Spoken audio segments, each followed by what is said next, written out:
Madrid is the band Red Apple to talk about what Super 400 means to them and to perform one of their songs.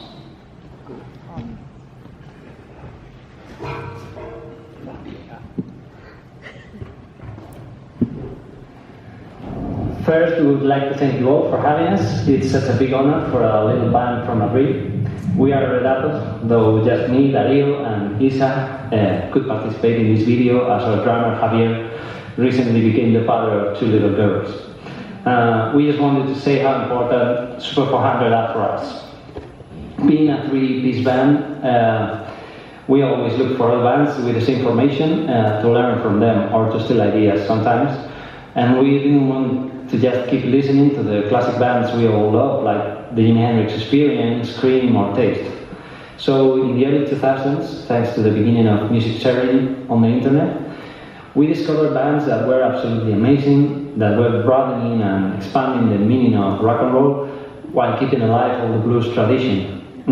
For us, those bands were Super 400, Stillwater Band, Rosy Drive, Buffalo Killers, and our friends from the UK, Egypt. None of them were making a lot of money, we guess, and maybe we should have learned something from that. But those bands were not about fame or money or MTV.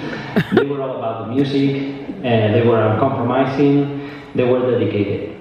We felt those bands were real, and they were looking for an audience by themselves, just armed with a bunch of songs, a van, and a MySpace site.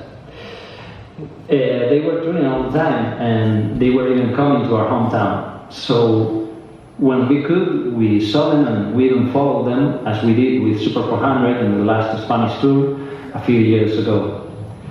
I still can remember Lori's bass solo in Ruta 77 in Madrid. I was amazed. Best rock and roll bass solo I have ever listened to. Super 400 was so powerful, still so charming and classic.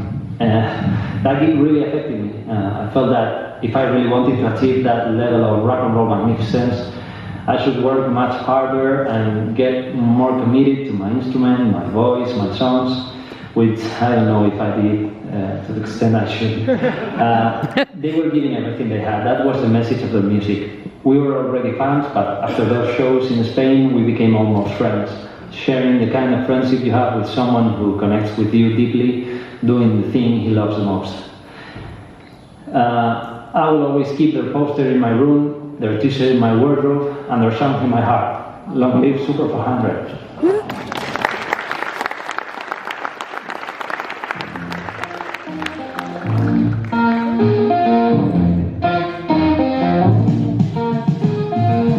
Just what's on your mind, my blue little girl. Woo! You've been worn down, but what you got to do?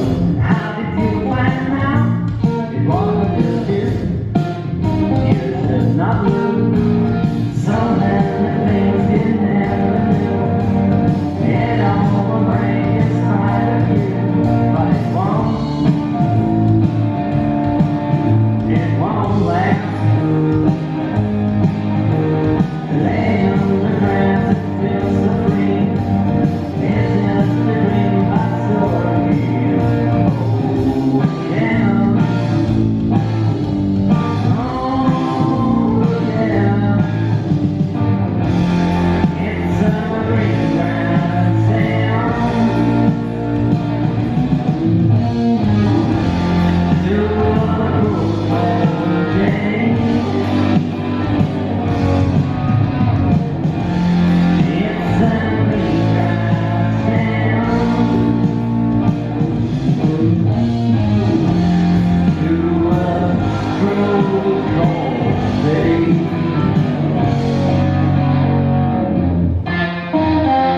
Love that band. So charming and talented. So grateful that they did that. Drummer Joe Daly, guitarist Kenny Holman, and bassist Lloyd Friday formed the Troy-based trio Super 400 in 1996. Their self-titled debut was released on Island Records, as mentioned earlier, 2 years later, and the band has since released 5 albums independently. They have widely toured the U.S. and overseas. Troy's mayor declared February 25th as Super 400 Day. And Holman and Friday are married, for those who are new to learning their story. They opened Troy Music Hall in 2011 and have scored music for many TV shows. Now a video in their own words.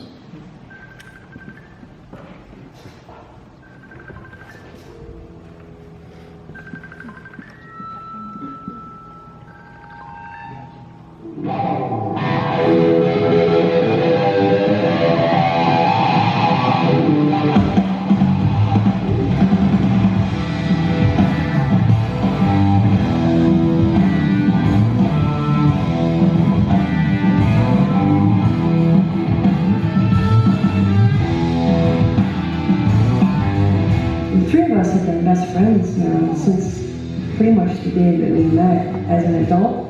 You remember when you're 9 or 10 years old and you have that really special friend, and when you're together, you have your own world that you've made, just the two of you, and the rest of the world just slides away.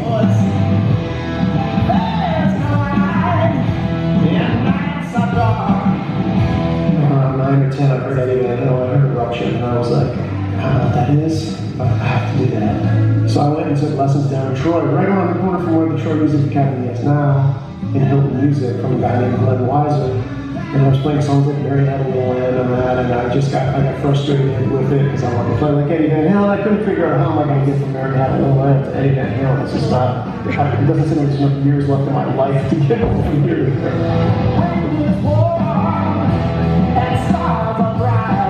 But I told my mother I wanted to quit, and she told me I could quit if I called Glenn myself, which, as you know, I was 11 at the time. I called him and he said, just come in one more time and bring one of your tapes.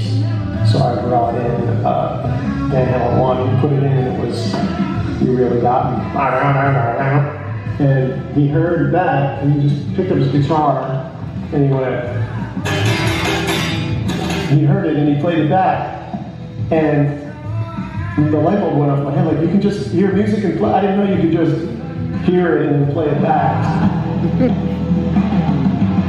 My uncle was a drummer, but he was kind of like a wedding band drummer. But it kind of started with my brother, and they're 9 or 10 years older than me. So I learned a lot just by listening to them, the record collection. You know, they were tough on me.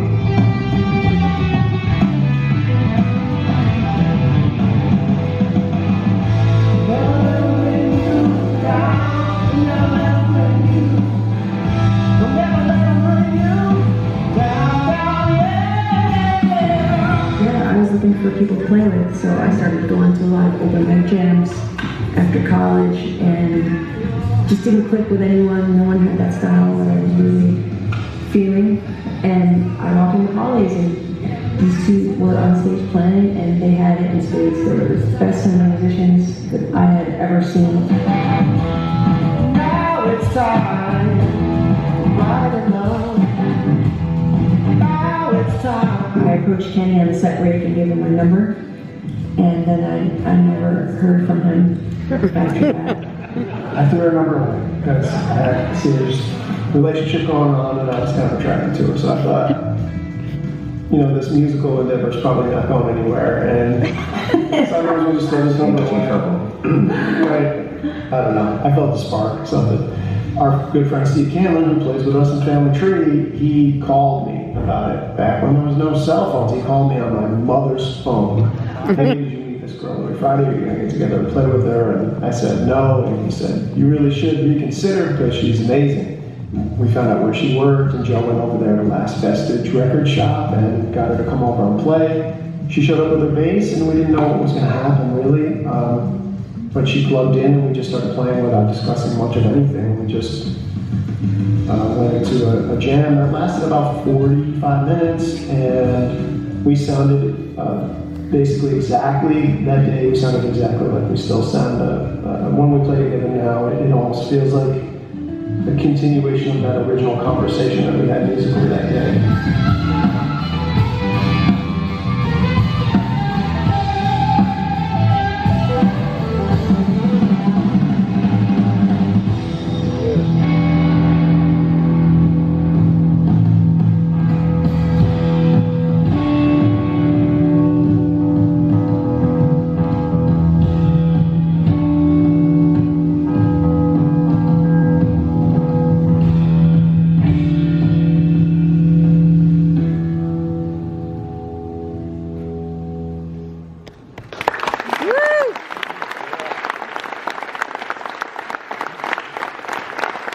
Please welcome to the stage Joe, Kenny, and Lori.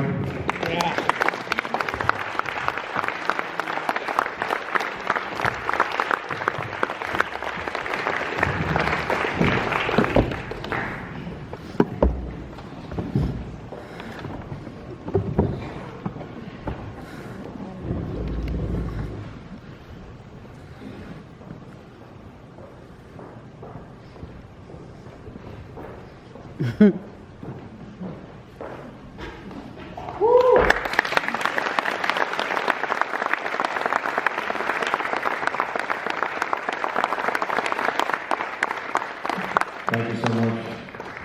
Seeing those kids in Madrid play our music, and I think that's why we did it. You know, it's like we just wanted to write songs that matter to people. You know, and I think that's kind of what we all wanted. Kind of hope we achieved it.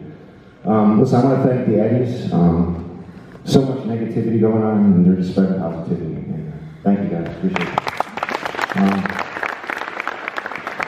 I want to thank these guys for all the memories. You know.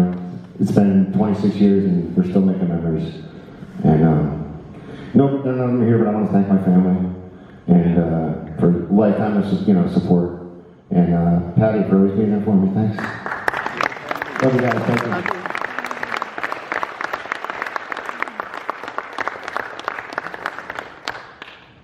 Are we really this old? We want to thank the Eddies for helping to justify our existence. You know?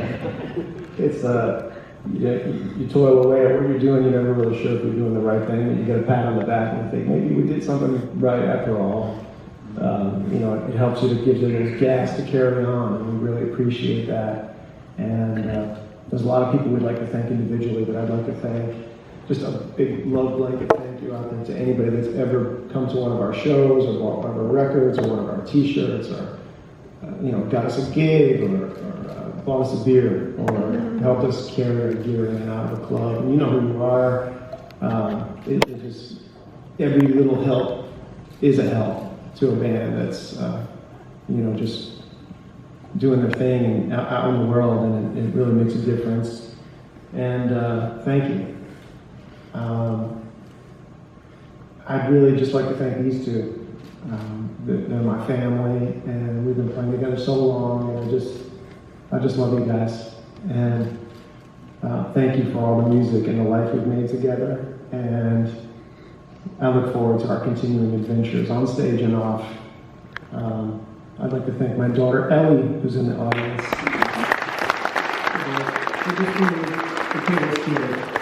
And rolling with the punches and being there with us for rehearsals and recordings and gigs and being toted around all over the place and just being great and allowing us to do what we do. And I'd like to bring up my wife, Lori, Friday, but before I bring her up, I just want everybody to know that she's the driving force of the band. She's the one behind the scenes that is the booking agent and the tour manager and the band manager and the artist who does all of the record covers and all of the t-shirt designs and a million other things behind the scenes that help us stay viable. And she's the love of my life and the mother of my child, and she's the funkiest bass player you're ever going to see.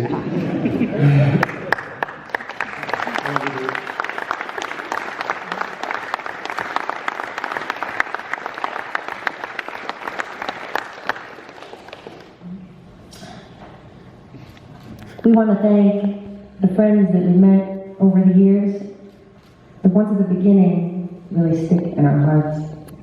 especially the ones that gave us a stage to play on so we could find out who we were. We were just kids at the time. Charlene Shortsleeve, Brian Gilchrist, Greg Bell, Tess Collins, Ted Eaton, Howard Glassman, Heather Flynn, and so many more. We would like to thank you to our friends Jeff and Kip Smith, the brothers of Cacophone Records. They were just kids themselves, and they made the ill-advised decision to max out their credit cards so that this rock and roll band could go into a real studio and record a record. And it was just the beginning of a huge adventure for all of us. Thank you to Rose McGathy. She opened the door to Europe for us, changed our lives forever. Thank you to Jim Gilbert and Nippertown for being the champions of a new era of music in the Capital District. The older I get, and we're playing in Saratoga now for the first time, it always seems so impenetrable. But Saratoga is actually the friendliest, funkiest place around. We play every Monday night up here. It's amazing. So Nippertown is getting stronger, it's getting more connected. Thank you to our friends Red Apple for taking time out of their life to travel all the way across Spain to go to that studio and make that song. We are honored to be your friends and to continue to share a love of music, as we all do in this room. We've got a couple special friends in the audience tonight. Sir Charles Monroe. You've been on Swiss Army Knife forever. Anything that needed doing, usually last minute. Charlie, we need to change the website. What am I going to do about this album layout? You know, what is the statistic or that? And, 10 minutes later, Charlie comes through, always. Thank you for your friendship and all of the class. You got a ton of it. And our friend Jim Meany was at the table also. Jim and Charlie have seen so many of our shows over the years, and they've traveled all over the country with us. Jim is an amazing writer. He wrote the liner notes to our Lad album, and he also wrote our press bio. And he captured our music and words in a way that I don't think anyone else ever could. Thank you. Thank you both.